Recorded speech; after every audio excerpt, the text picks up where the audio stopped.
And without further ado, let's just go. I'm feeling podcasty. Whatever that means. Hello and welcome to the Hackaday Podcast. I'm Elliot Williams. And I'm Dan Maloney. This is episode 337, Homebrew Inductors, Teletypes in the Bedroom, and Action! This week in the news, I guess it's last week's news, but Tom Nardi wrote up a piece for us. Dragon is the latest and final craft to reboost the ISS. There's a neat story about SpaceX's Dragon capsule has been cleared and did a practice run accelerating the International Space Station. What I didn't know and learned from reading this is it turns out that a whole bunch of vehicles that go up and visit the ISS have been giving it a nudge since essentially forever. In fact, they did it with pre-ISS space stations as well. So it's old tech. It's more complicated than you'd think. There's a lot of orbital dynamics. When they built it, the Russians were the ones flying ships up there. And so the docking port on the Russian side pushes it in the right direction. The docking port on the American side pushes it the wrong direction. So it's kind of a complicated ballet. They have to spin it around and push it from the other side. The diagrams of how they used to do it with the space shuttle are particularly neat. There's a bunch to learn from in this article. Yeah, the bittersweet news is that although the Dragon was pushing it up, this time, the writing's kind of on the wall for the ISS, and they're making deorbiting plans, and it may be the secret second reason for the Dragon practicing docking and pushing the ISS around is to get it ready to deorbit. Woo. ISS has none of its own propulsion, or does it just have like thrusters for station keeping?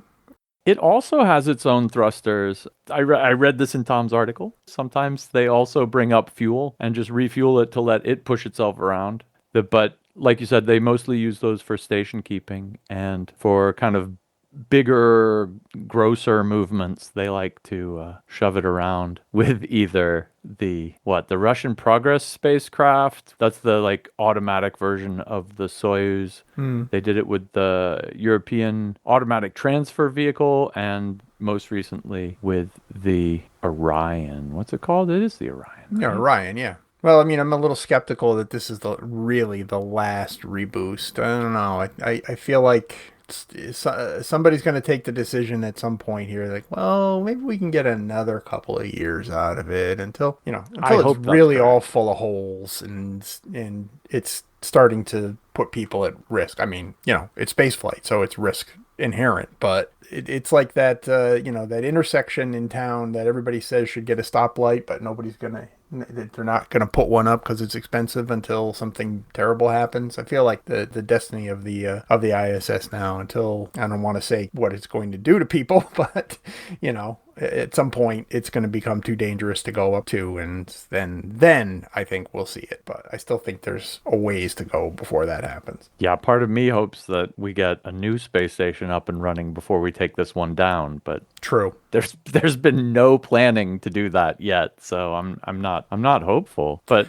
no. Like, when the space station comes down, it's going to be super sad, because we've had people, although, not super many of them, up in space continuously since 2000. There has always been someone off Earth since 2000 or 2001. I think it's 2000. And in between the space shuttles in orbit, or ISS, or the Chinese space station, or whatever, there's a neat graph someplace that I found that someone graphed out the number of people in space over time from 1960, whenever Yuri Gagarin first went up, to the present day, and you can zoom in on it. I'll try to find that and link it in. That sounds really cool. Thank you. Yeah. And in other news, actually other space news, take it away, Dan. It's always space news, it seems. Life on Mars, perhaps? They've gotten a lot closer. There was a big announcement yesterday. I'm still digesting it and reading the paper that was released, I think in Nature, to coincide with the announcement from NASA. But basically, they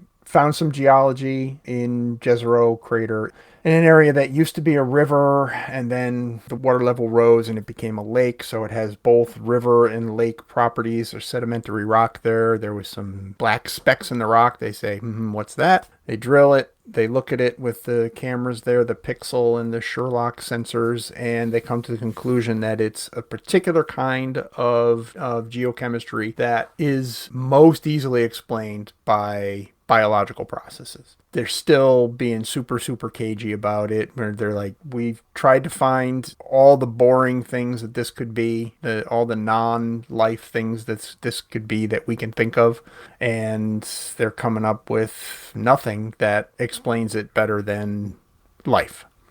So that doesn't mean Cool.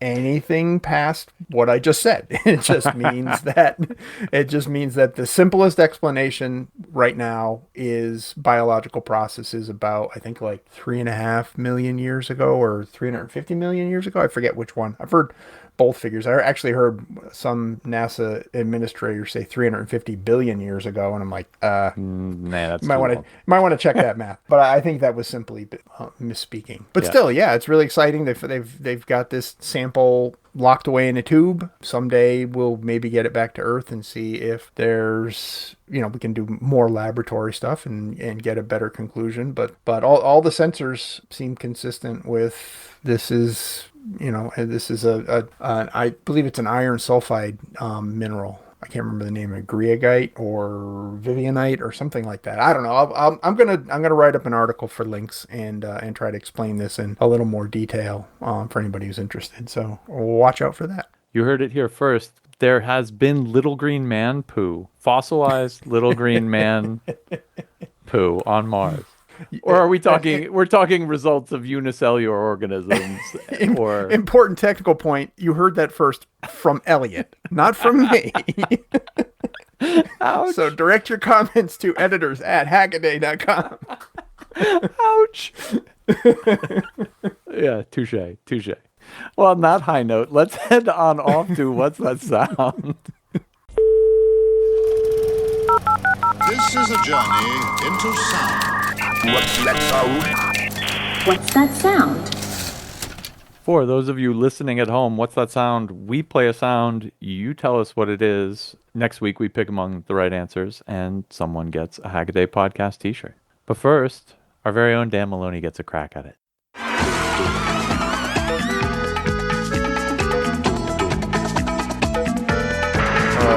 What is that? It's a theme song. Yep, It's, this one's for the 90s kids out there. I'm gonna say it's like the Magic School Bus or something like that. Not bad, not bad. Last one was High Culture. I did 2001 Space Odyssey, and this year I went a little lower, but it's pretty damn funny. So I hope those of you out there who know what it is are having fond memories. That's it. I was not paying attention to a lot of things in the 90s. Yeah. Well, very good. If you listeners have an idea what it is, head on over to hackaday.com/podcast. Scroll down to What's That Sound? You'll find the form to fill in your handle and your best guess, and we'll see who gets it right next week. Let's head on off to the hacks. My first one comes from Ibanez Sorenzo. Give your twist connections some strength. This is a really neat project, and it's a 3D printed project to connect two wires together without soldering. And I'll start off with a little bit of a hot take here. He says, and everyone in the comments says, oh my God, don't use this for mains because I don't know if it makes good enough electrical contact. I'm not saying you should. Hackaday's lawyers will absolutely tell you that I did not say that you should. But this is actually a really awesome way of connecting two wires together. The basic gimmick here is you take two wires, you strip them off, and you twist them together. The 3D printed parts are two.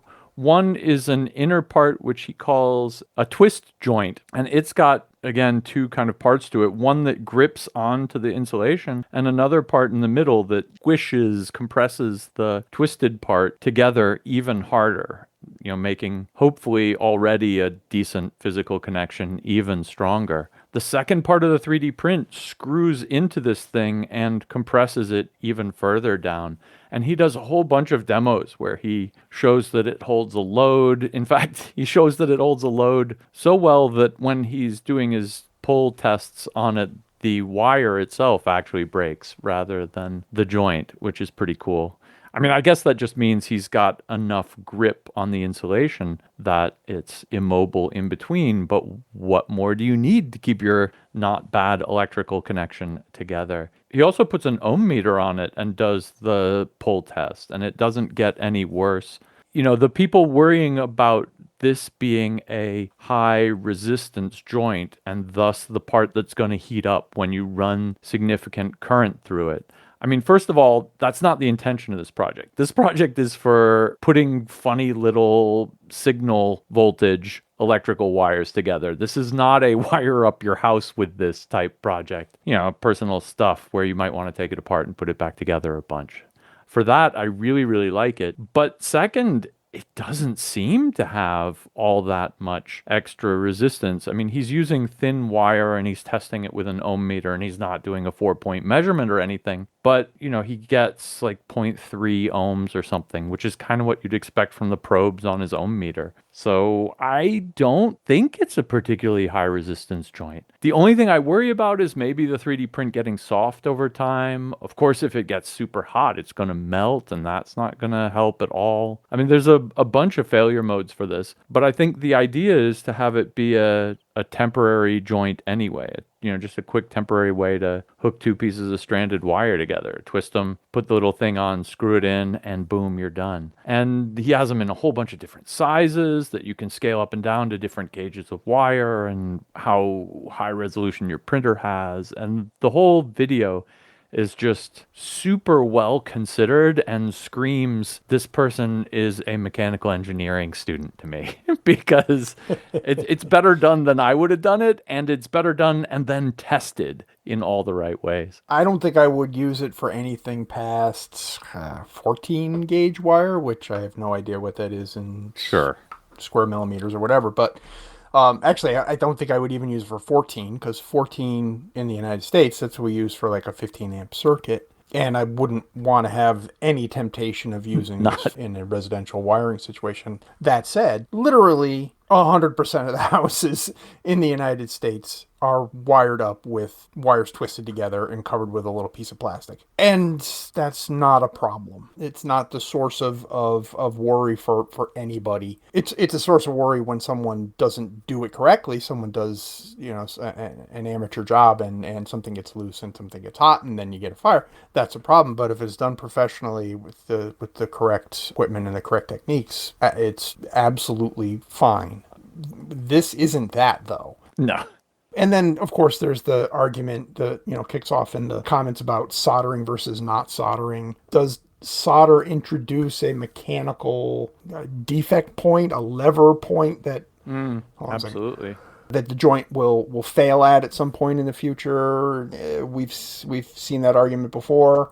I'm not sure which way to go on it. I think crimp connections are probably like a good solid crimp connection with a really good quality ratcheting crimp tool and the proper dies is going to give you, any joint done like that is going to give you all of the mechanical and electrical properties you need, I think. But then again, NASA solders some of their stuff. They've got a space probe that's a light day away, and it's still, still working with soldered connections on it. So can't be that bad.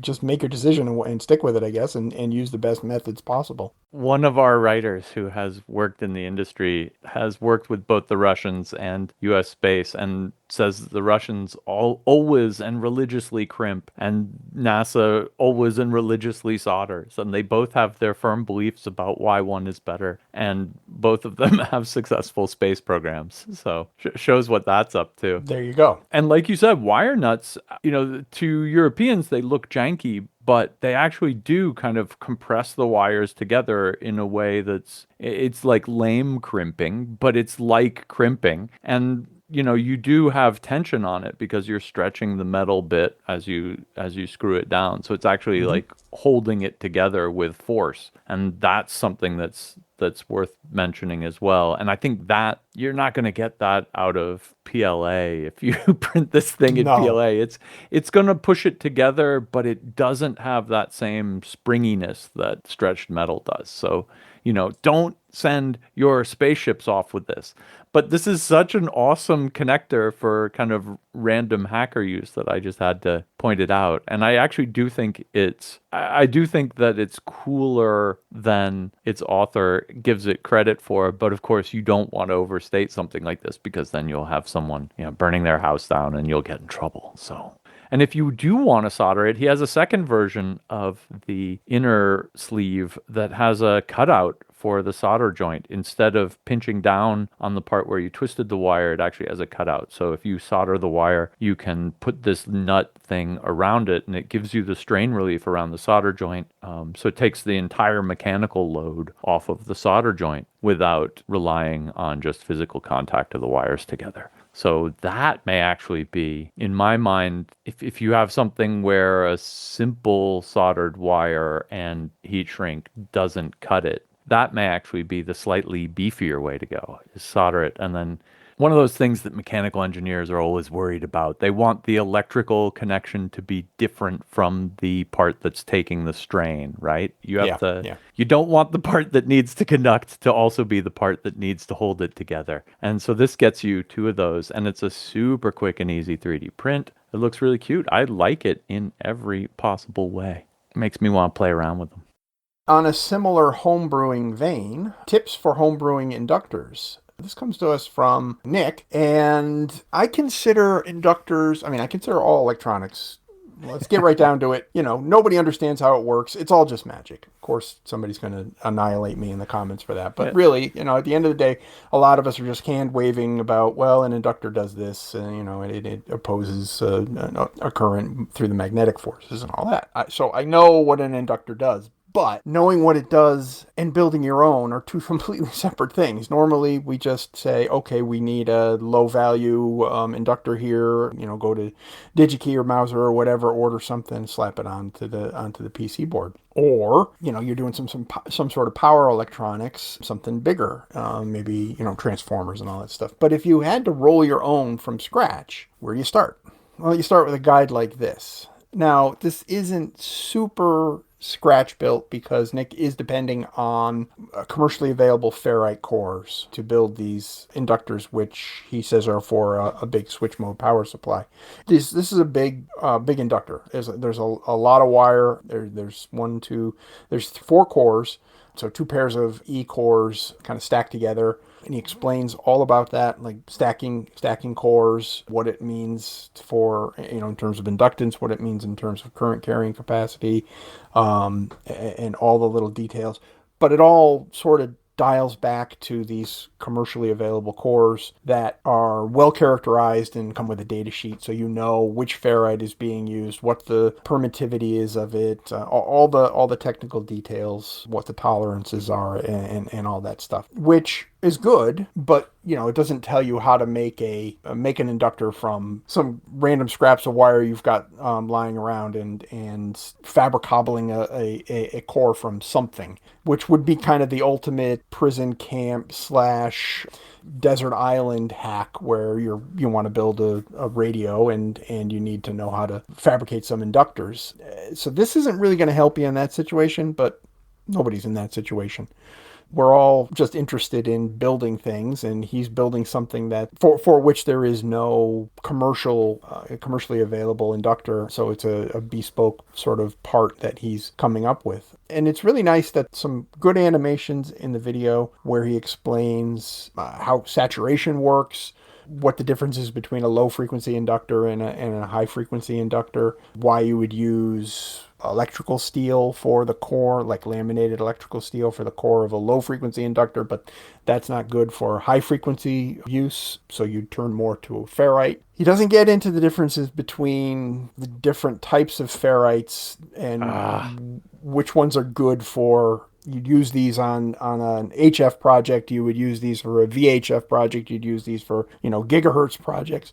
Doesn't get into that kind of stuff because he's building a switch mode power supply, so I think he's probably shooting for the 400 kilohertz, 4 kilohertz, something like that range, I think is what he said. But still, it's a cute presentation, and it's got a lot of really good information about what you need to do to make your own inductors. Yeah, it's one of those things where the ideal component isn't the component we've got in the real world. And like the difference between an inductor, it's just a bunch of loops of wire. Well, you can make it a better by putting something with magnetic permittivity in the middle. And then it's like, then it turns into black magic. And you were like, oh, he doesn't talk about which different ferrite blends to use for which frequency domains and stuff. And that's where, like in radio projects, is where ferrite winding gets above my head, turns into black magic to me. I mean, it's not black magic.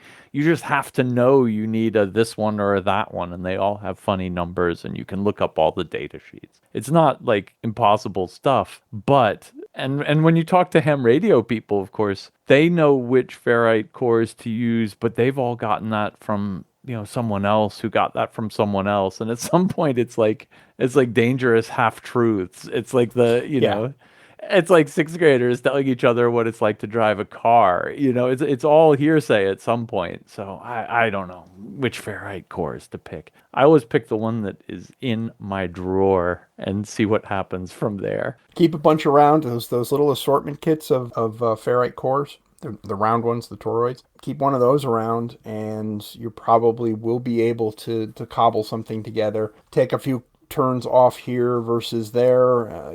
Use the online inductor designers. Which is actually one of the nice things about this is the cores that he's using are from TDK, and I had no idea they were that much into. TDK to me always was magnetic tape.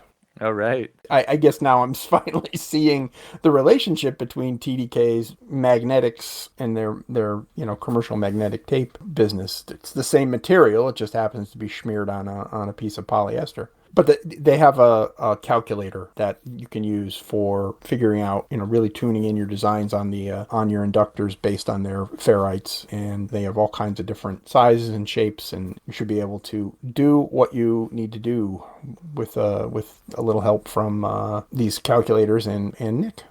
Hard to beat that. Well, my next hack comes from Go210 Retro. It's a retro computing channel. This was Action with an exclamation point, the best 8-bit language.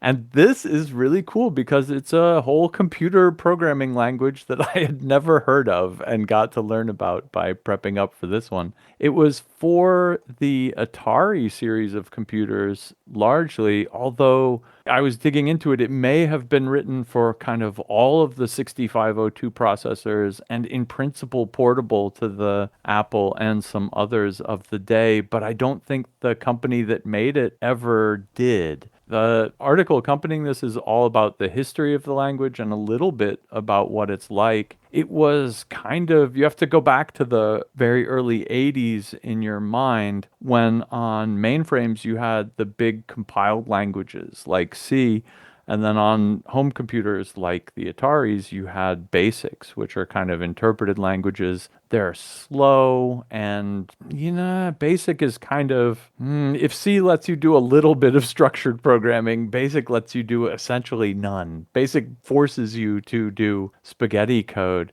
And in that context, this language Action, exclamation point, certainly looks very modern. It lets you define functions with arguments, and it's a nice kind of reasonably modern syntax. But what's most astounding about it is that they had an editor for the programming language that would run in the Atari, and you could switch back and forth between editor mode and monitor mode, where monitor mode was kind of like an interactive shell. So you could write the code and then compile it. It was actually a compiled language, and then run it. And the compiler was also super quick. So this kind of switching between editing the code with up and down arrow keys and really editing it, not like basic where you have to retype line 20. This is an actual editor, and then you flip over into the shell, hit compile and run, and the thing's going. The compiler was fast enough that this compile run cycle didn't even particularly hurt you. It was advertised at the time as being the fastest 8-bit language for 8-bit computers. Really neat looking and actually totally plausible. And so if you head on over to atariwiki.org, you can get a bunch of history on the funny early Atari programming languages, including Action.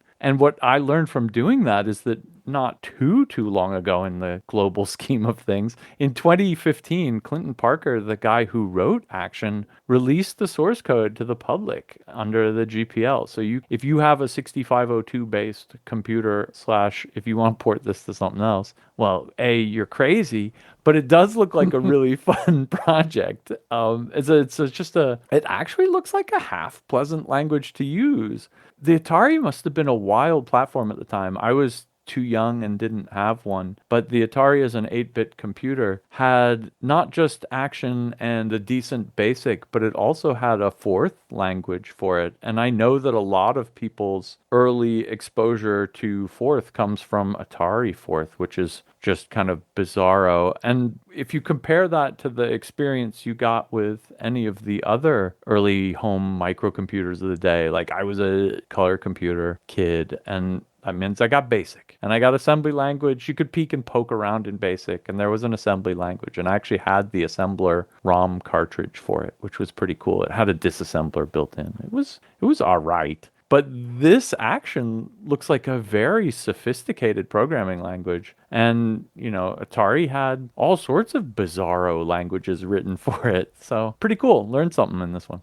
Me too. Never heard of it at all. Yeah, this one was a complete mystery to me, and it's interesting that it's actually compiled, right? It's not interpreted, and the difference at the time probably would have been lost on me. I was just, hunting and pecking at the keyboard and doing the Commodore things for the few programs that I managed to write back then. But, so the difference would have been lost on me performance-wise, probably. But it's really cool that this actually exists, and I'd like to see what was inside the cartridge. This was for 6502 computers, right? Ataris were 6502s. Yeah. So, what lives inside that cartridge? Is it just ROM? There's some sort of processing power inside the cartridge? Would be kind of cool to take a look inside and see what made it tick. I don't think anybody wants to, there's probably not too many of these left in the world, so I don't think you probably don't want to tear yours apart to see what's going on in there, but still be neat to take a look. Yeah, right. This thing came on a cartridge. So you had the Atari computer, you would plug this cartridge into it. Then you had the shell and the programming language and the editor and the compiler all set up. And it looks like it was ROM only. I don't think it had like any memory on it or anything. So there are ROM images out there. Actually there are ROM images here too. So if you have an emulated Atari, if you have one up on MAME or something, I guess you could probably run those too for the original experience, the original Action ! Experience. I just love a programming language with an exclamation point in the name. and you have to figure out how to pronounce it so that it sounds like there's an exclamation point in it. Action! It makes writing our title really hard because the title says, was Action the best 8-bit language? But it says was Action! And I couldn't parse the rest. It was just took me a minute. Okay, turning back the clock a little bit, Retro-Tectacular, the noisy home computer from 1967. Talk about your early adopters. Rex Malik in this BBC, newsreel sort of thing from 1967 demonstrates his home computer terminals.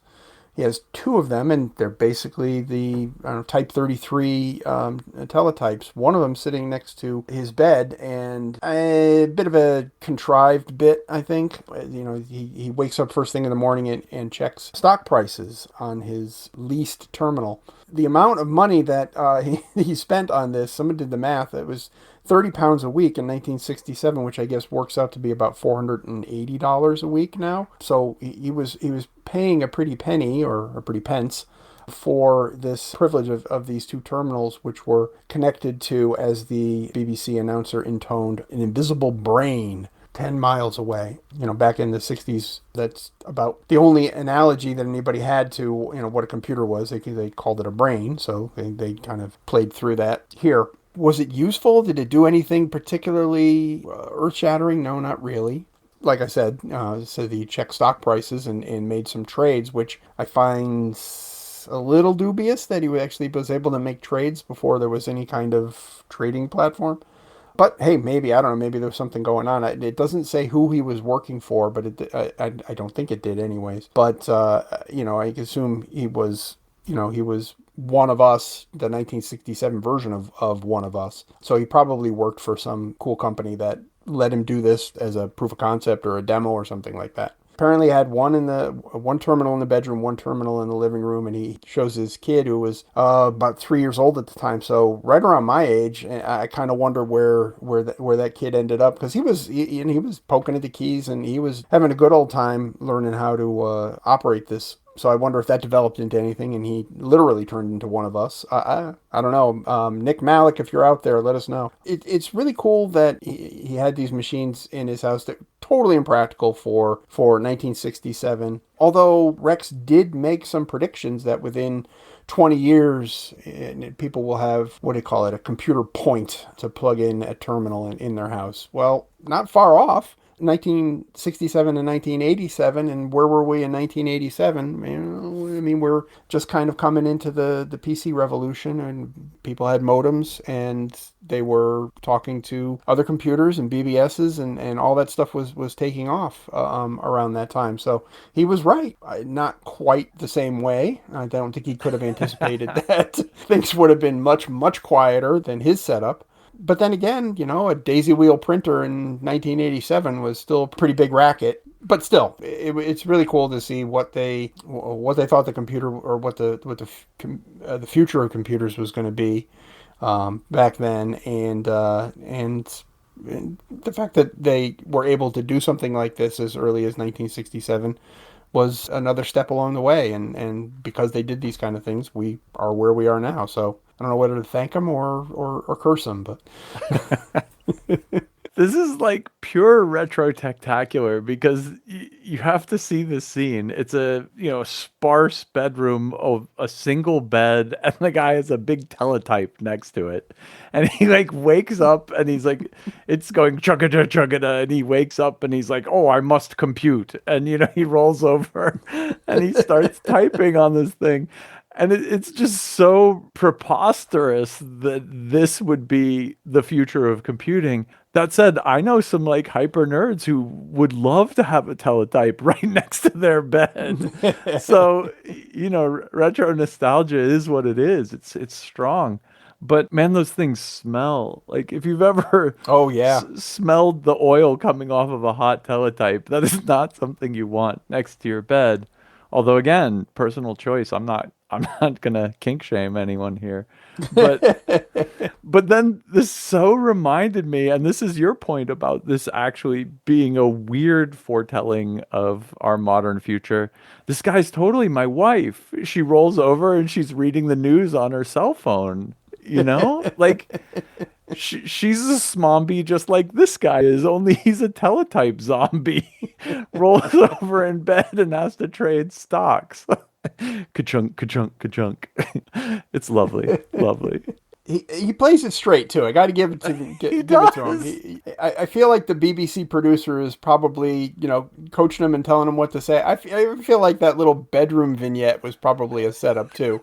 It's like, so you have a spare room, because we'll just put this here, and I don't know. Maybe I'm just.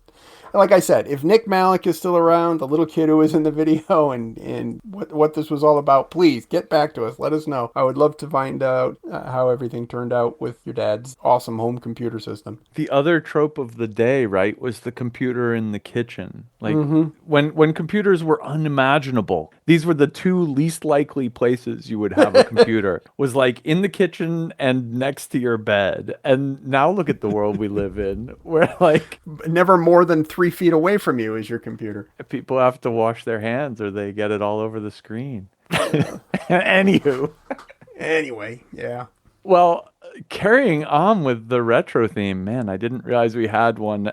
The serial port, taking us a little bit into the future, at least from the 1967 perspective, a love letter to internet relay chat.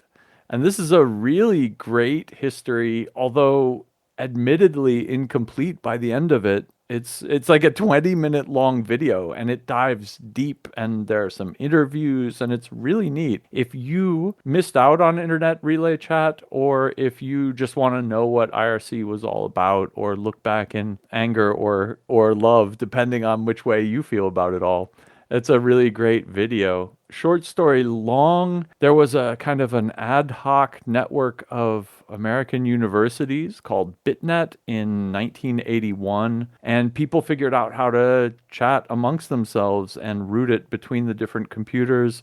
That initial routing was so bad that it actually started congesting their phone lines of the time. And they decided that instead of having each individual user write each individual user, they should have kind of centralized computers that then do the sub delivery of the messages. And these were the relays. Not super long later, a Finnish IT professional, Jarkko Okairainen, developed what we know of as IRC now, except it was early IRC. Instead of the channels all being named, they were numbered. If you haven't used IRC, anyone can start up a channel.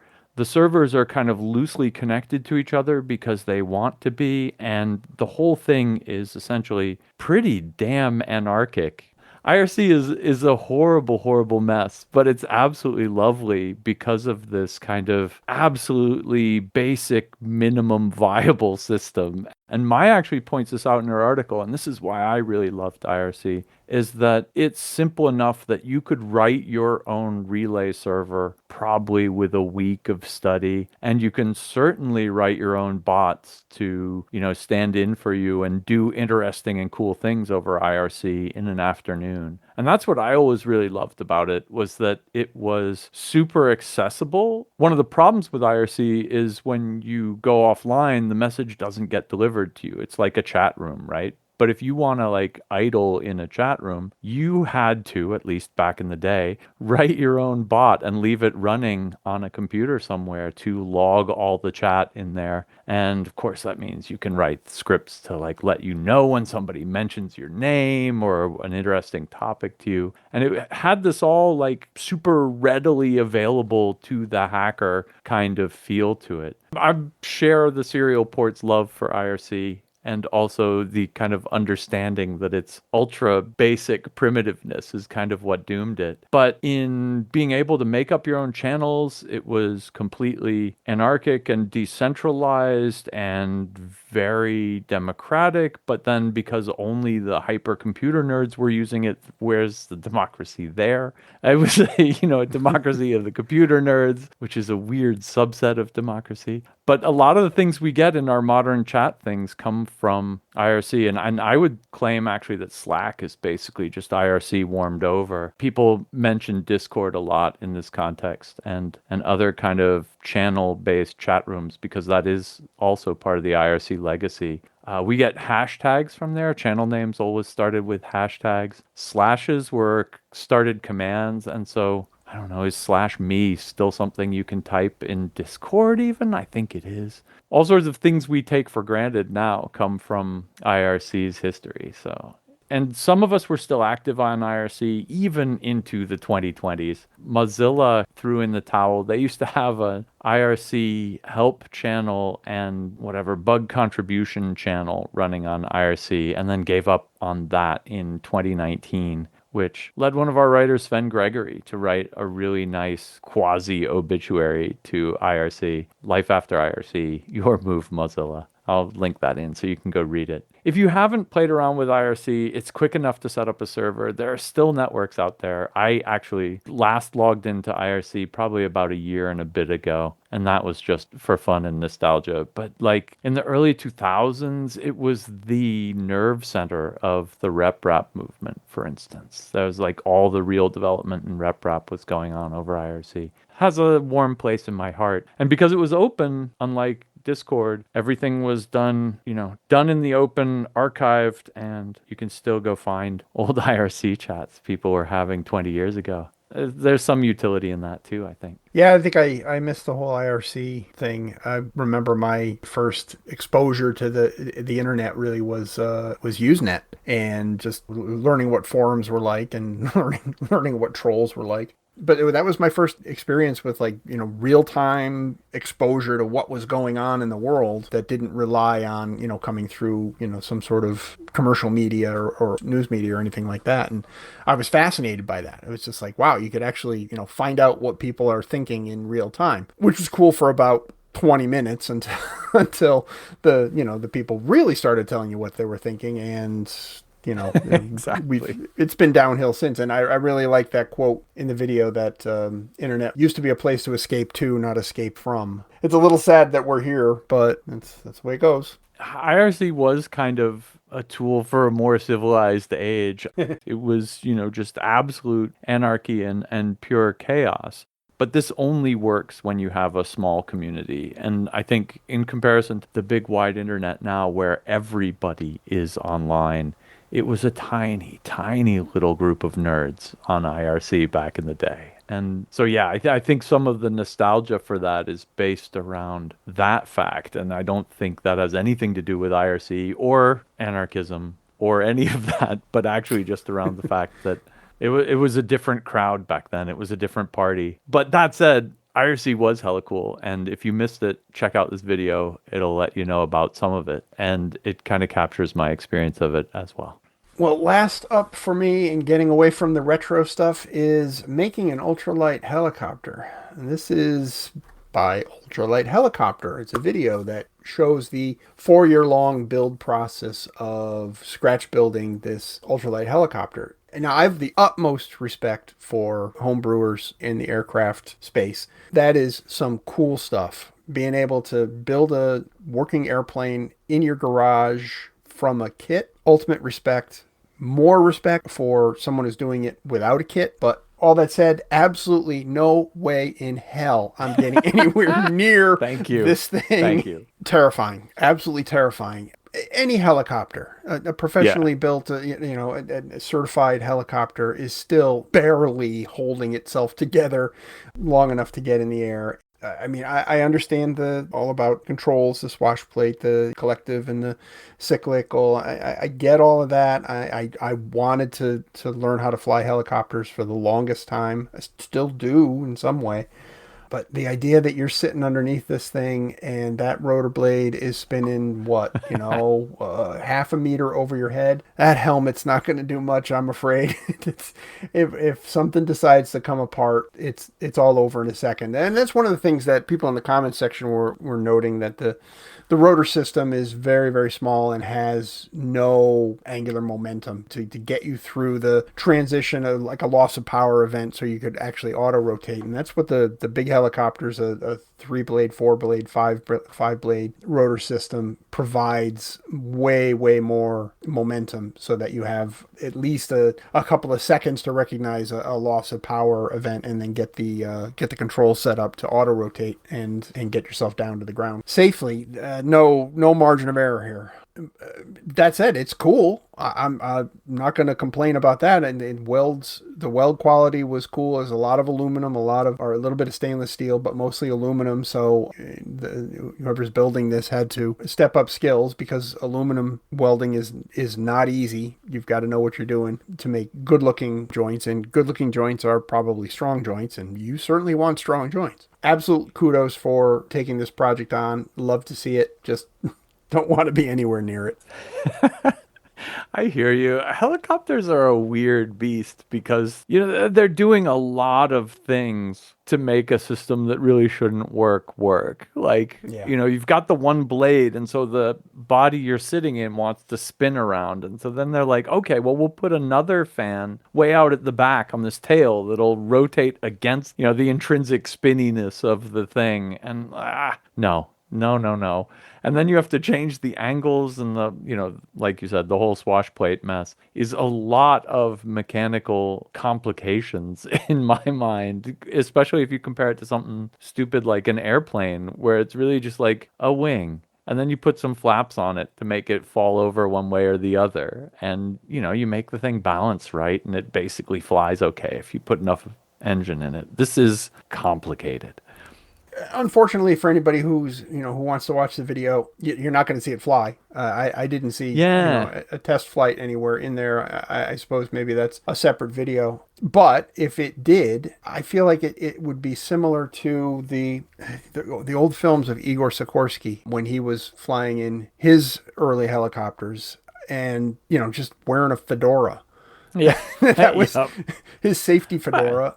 Crash And, fedora. and I used to watch those even a long time ago. I'd watch those and I'm like, wow, that took a lot of guts Yeah. to Yeah. actually sit underneath something that you built, and you should know that whether you were careful or not building it, but did you have a moment where you didn't, tighten something down or properly Oh, weld yeah. something or use the wrong material because you didn't know any better, or take all the things that, this build has going for it, take all those away because all of that's based on 100 years of rotor wing flight that we have experienced. And then you take all of that away, plop your fedora on, sit in this thing, say, spin it up and say, hey, let's find out, having no idea how to fly a helicopter because nobody's flown a helicopter before because it never existed before. Right. That was, go back to Igor Sikorsky, and that, to me, that's just like the ultimate in aviation pioneering, and the Wright brothers too, in a lot of ways.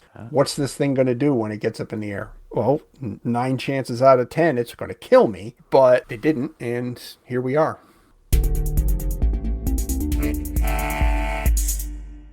All right. Well, I have way too many quick hacks this week, and I want to start off with kind of an apology. The first old phone upcycled into Pico projector plus ASMR. It's a neat video by Hoy Vector, but I think it's a fake project, or maybe it's a real project with fake results. It's a neat Pico projector build, but I think I agree with all the commenters here that the results as displayed in the video look like they could not be produced by that lens and projector setup. So I think that's a bummer. And actually, I totally agree with Alan Wilson here, who says, this was probably a project that started out and just didn't get stellar results. And so he just overlaid the video projection with a fake one in post to make it look better for YouTube. But that's really a shame because you can actually do something, kind of half useful and interesting and cool with the simplest of optics and with a setup like this. And you can learn a lot by taking apart an LCD. And like everything that he does in this video is worth doing. And that's kind of overshadowed by him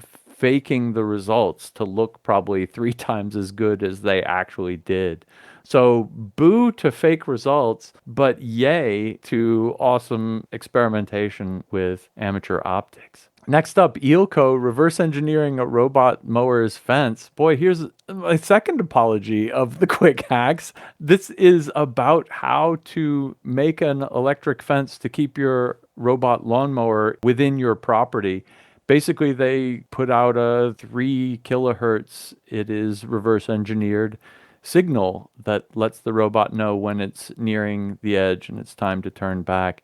This project is probably overcomplicated. He actually reproduces the full waveform by sampling it and running it back off the DAC on an ESP32, when I think probably any old 3 kilohertz signal will do. Nonetheless, the apology here is that why would you buy a used lawnmower without its fence thing? Probably because it was stolen. Don't buy stolen lawnmowers. Mary Lou Schwartz, the 555 as you've never seen it before in textile. When a textile shows up on Ken Sheriff's website, it's a Navajo style weaving of a 555 die, right? Mary Lou has done a bunch of kind of die shots in weavings, and they're just absolutely fantastic. You should check them out. Did not expect to see that today.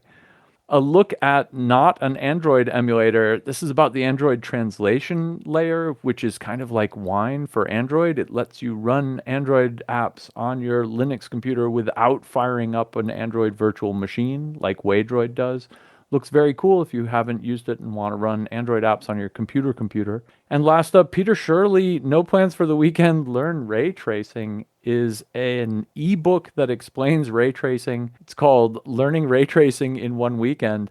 And if you get into it, the second ebook he's got available is called Ray Tracing the Next Week. And this is followed up by his masterpiece, Ray Tracing the Rest of Your Life. I kid you not. It's 3 different ebooks, gentle introduction to ray tracing and beyond. I think that's really fantastic. Ray tracing's hella cool. makes pretty graphics by simulating physics. Maybe the robot mower just wandered away. Yeah, they just wander away when nobody's looking and their fence isn't working anymore. And Yeah. and then they show up on eBay somehow. There's a case to be made that, somebody doesn't want to dig the whole cable system up and they just sell the mower without, uprooting their yard. Or if they're broken, it's not worth it to you to do that. I could see reasons to do this. I also see reasons just to reverse engineer stuff because it's fun to see how it all works. Okay, I don't have that many Good articles man. in my quick picks, but my first one is Restoring a Cheap Fume Hood by Projects in Flight. We've been following Projects in Flight's projects for a while now. He's on the homemade semiconductor kick. That requires a lot of nasty stuff to be slung around, dopants and etchants and things like that. Fumes are a problem. Somehow, he managed to pick up for a mere $200 a very, very nice looking fume hood, much cleaner than any of the fume hoods I ever saw in the labs I worked in. And get that working at home. Not a trivial task. You do need to provide quite a bit of air out of these things, hence their, how they work, but it can keep you a lot safer than doing things on the desktop or bench top. And yeah, you don't want to mess around with some of the things that Project in Flight is messing with. Next up, smartphone sensors unlocked. Turn your phone into a physics lab. This is about Fifox, which is an open source platform for running on your smartphone that provides access to all of the sensors and the bewildering array of sensors they certainly are. We've got tricorders in our pockets. Let's just face it. You've got, GPS and accelerometers and gyroscopes and magnetometers and all kinds of sensors built into these things. It's a shame to just let them sit there and monitor your every move and report back to the hive mind. You should be using them for your own evil purposes, like in measuring acceleration and trying to figure out what's going on in the world right around you from a physics point of view. So Fifox will let you do that. And finally, on a related note, heart rate monitoring via Wi-Fi. This isn't a dongle that plugs into anything that uses Wi-Fi to report your heart rate back to the previously mentioned hive. Rather, this is using the Wi-Fi signal soup that we all swim in every day as the detection method for measuring the heart rate of an individual. It comes from the UC Santa Cruz, team at UC Santa Cruz, Go Banana Slugs. It's sort of a proof of concept project in a research to see if it's possible to do this, and I'd like to see more about it.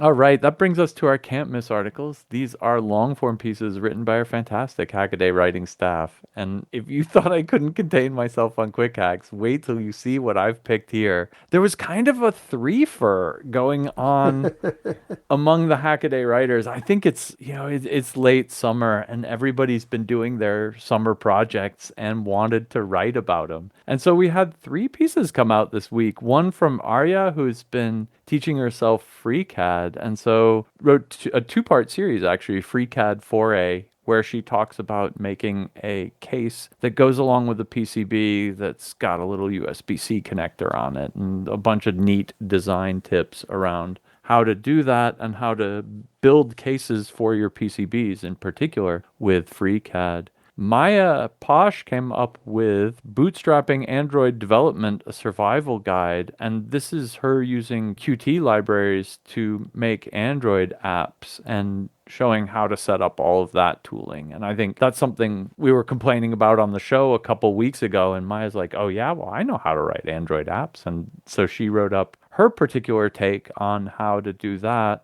And last up, Al Williams, the Android Linux commander, is the second in his series on doing phone apps the exact opposite way, using App Inventor and Bluetooth and how to make that work with your microcontroller projects. And in this case, he's got a macro pad. He wants to have it configurable with a menu on his cell phone. And so he's writing the App Inventor program that lets him configure this device and set it up. And it's really cool too. And I think what's really neat about these is that these are all actually personal projects of our Hackaday writers. And so if you want to see what people are into and what ways they do things, these are actually really fun pieces to check out. But what's also interesting about it is that, I've done some app programming on Android. I've done a lot of FreeCAD. I've even tried out, some of the stuff Al's doing with the keyboards. I mean, I have my own keyboard. I use my own homemade keyboard here.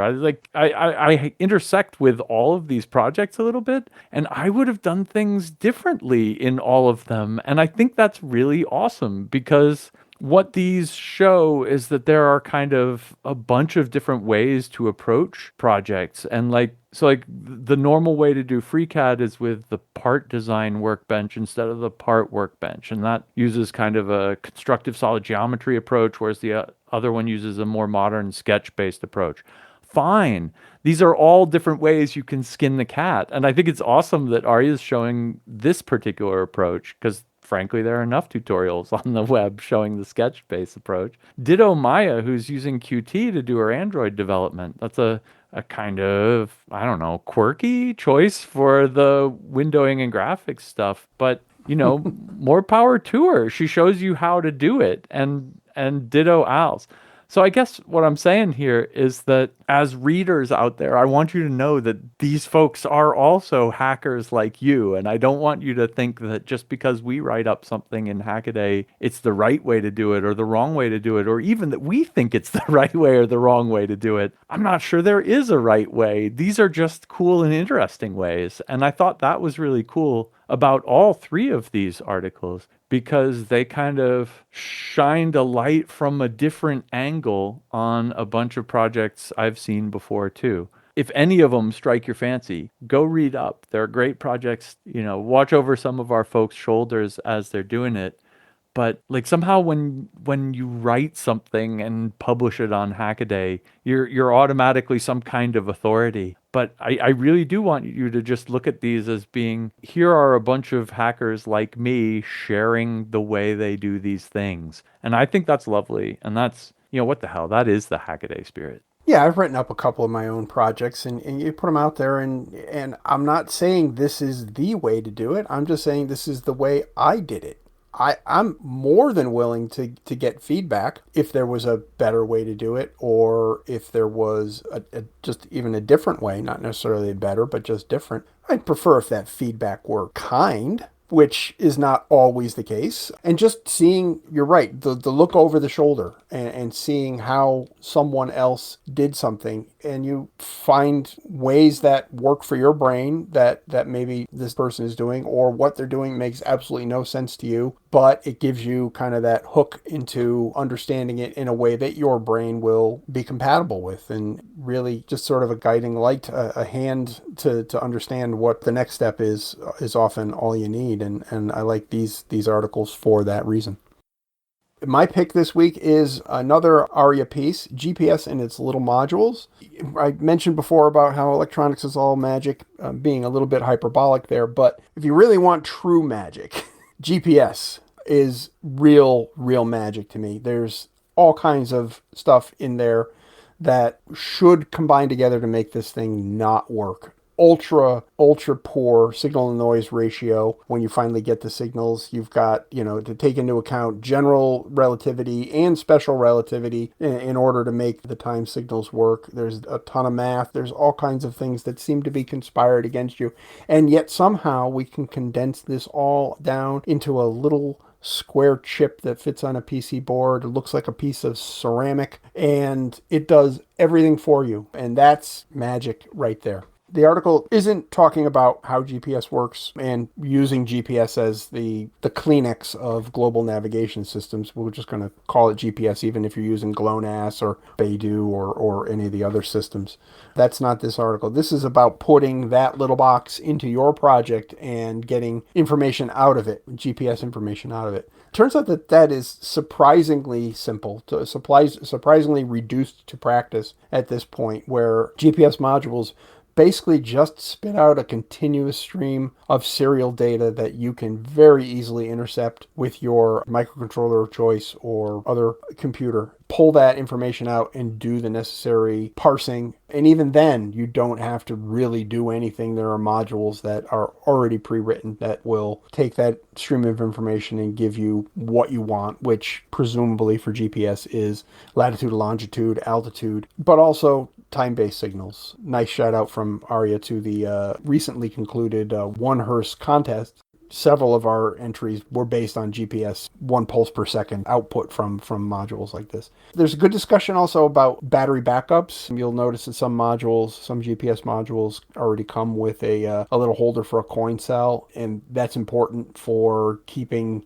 the module, even when it's off, keeping it in sync with the satellites, or giving it at least a knowledge of where the last satellites were that it saw, so that it can get a fix much faster than doing it right from a cold fix. Good article, a lot of hands-on nuts and bolts kind of stuff, and how to put these modules into your projects, and can refer to this, or at least use this as a jumping off point for getting GPS into your projects. Yeah, that's what I liked about this one, actually, is that it didn't get into any of the magic that makes GPS work, which, it's awesome and it's a fantastic topic by itself. But if you are honestly just past the I'm blinking an LED on an Arduino phase, you can interface with a GPS. And maybe that's your next project. Like, maybe that should be the next thing you do, because it's that dead easy. It's, get your microcontroller, which has a serial peripheral, to speak serial to this thing, and then just read the numbers that it's giving out to you.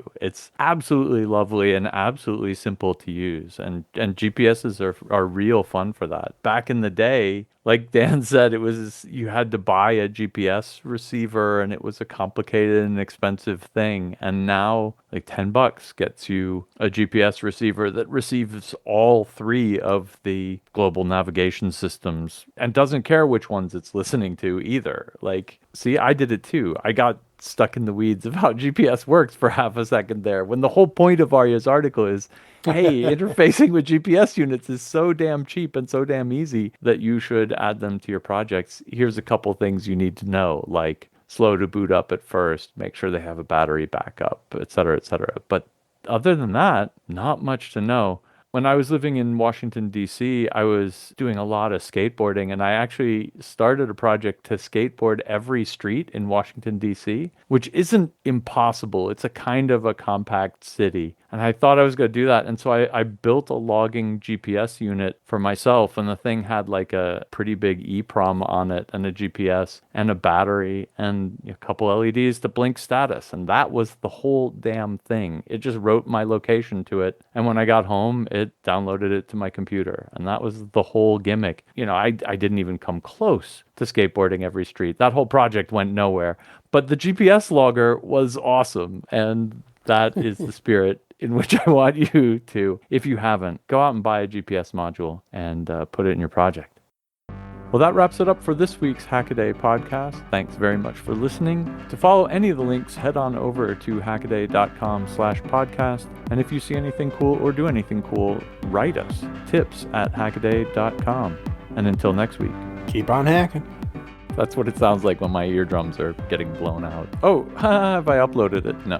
Hold on. Give me a second. The fever dream of 90s TV. It was a little bit weird. All right. Well, it's time to get serious. Kind of squishes. This comes to us from... with magnetic permanence. Magnetic... Permittivity. Jarkko Oikainen.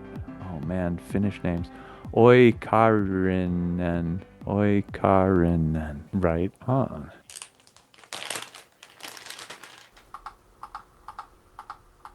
Yeah, teletype in the bedroom.